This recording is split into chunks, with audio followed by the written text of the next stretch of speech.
What does this mean for you? Now that you know that your essay's graders have to read, think about, and judge your essay all in 2 minutes, you must make your first impressions count.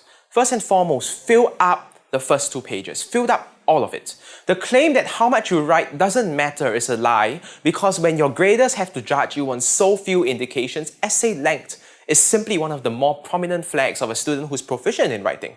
Ergo, if you're better at writing, you can write more. If you're not as good at writing, you can write less. Not true, but that's the way it is. Actual studies by an MIT writing director have found that there's a high level of correlation between the length of an essay and the score it was given on the exam.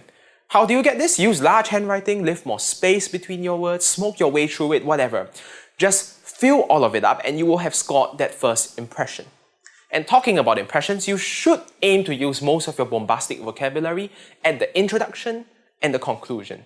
Chances are the reader's attention will be at the peak when they start. Oh, they'll say, new essay to grade, oh yay. And when they end, because they're saying, I'm finally done with this one, what score should I give it before I move on to the next essay?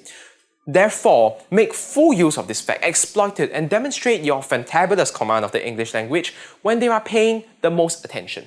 But that's also not to say that you don't need to use any in the paragraph text, but concentrate your efforts on the start and the end.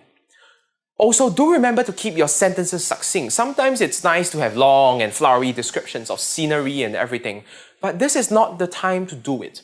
Those same descriptions, those same stories slow the pace of your essay and make it doubly hard to read and figure out what you're trying to say.